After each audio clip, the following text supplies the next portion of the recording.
Very good work over the poles with nice consistent trot pace and nice consistent canter pace. Now what we're going to try and do is keep the same canter pace around the set of fences. When linking the jumps together, remember we're looking for the same canter to stay to the fence and from the fence. And from a rider's point of view, heels down, shoulders back and follow the contact.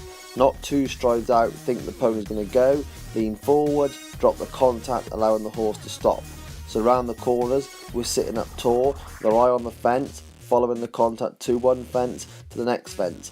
A good example of this is when you jump the planks, come back down to the cross pole, you follow the contact all the way from the planks to the cross pole. This is what we need to achieve whilst jumping a course of fences.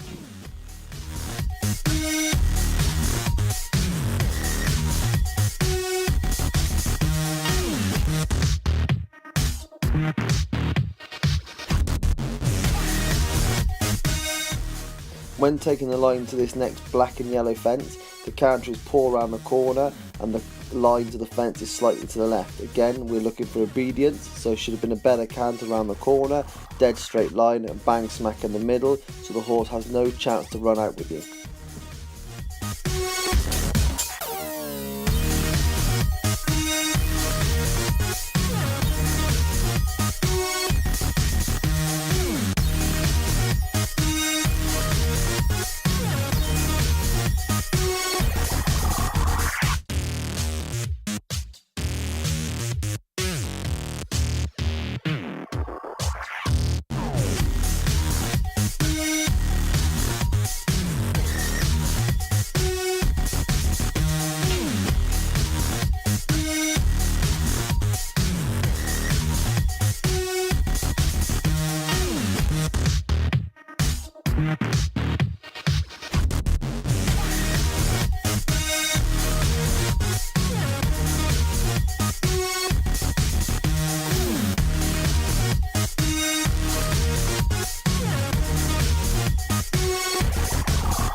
When working over the pole exercises, this gives you a good opportunity to see your position.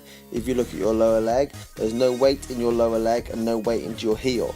So what you're looking to do is get off your bum, push the weight down into your heel and take the weight down all the way through to the floor. So you get a better balance, and then as a rider, when you grow in strength and in age, you get a better lower leg. If you don't start to push the weight down into the heel and get your lower leg on, rather than gripping with your knee, again there's a good example as you canter over the poles there, then you'll carry on being a weak rider through your lower leg as you carry on through your career.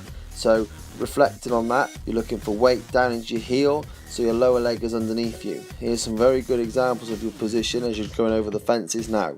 This is something that needs to be worked upon again in your riding career rather than the pony's career, because as we know, the pony is coming now ready to be sold because you're outgrowing the pony, but we need to now improve your riding.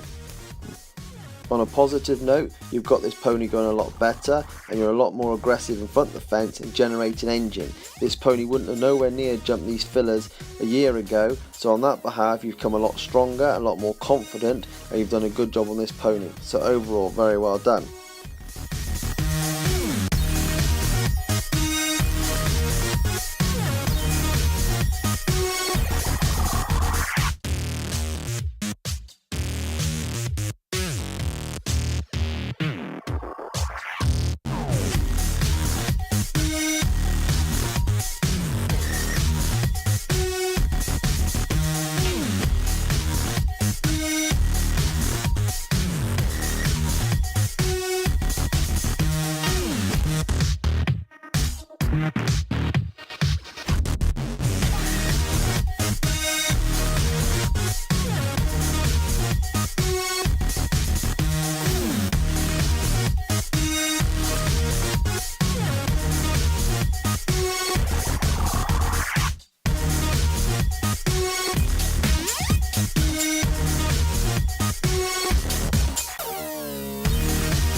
Every time I see this pony, I think what a nice pony it is, and these two exercises are very good exercises for it, especially the canter poles, because what we're trying to do with this pony now in his education is get it confident at cantering to and from the fence on a nice even canter stride.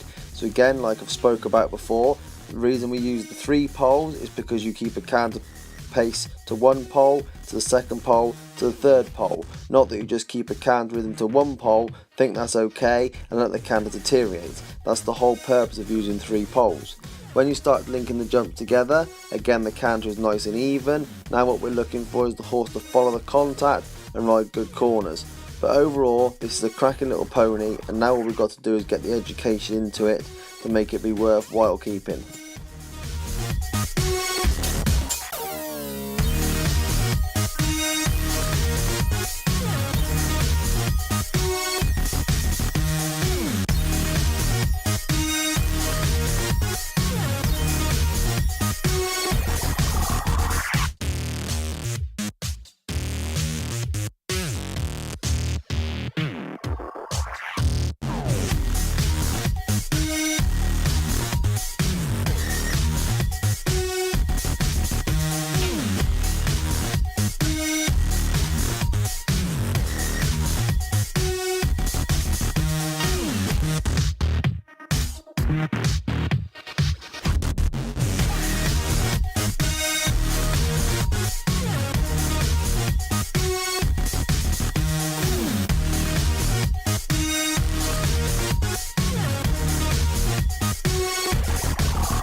Well done, Lors. Over the last 6 months you've become a lot more stronger and a lot more competitive as a rider.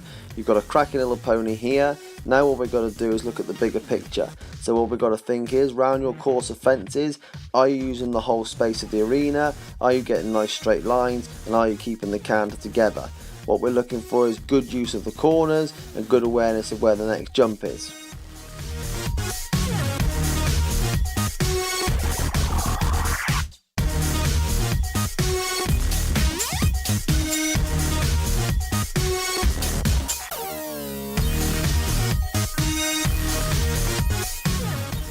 As you can see, at this height you're very confident and it's quite even and the jumps look good. Now what we need to do is move on and start putting the jumps up so you can keep the same quality of canter, the same amount of confidence in your riding, but when the fences are bigger. But just remember, as you go around the corners, you ride good quality corners, not that you end up leading in and riding each corner like you're riding a motorbike and getting too quick round the bends.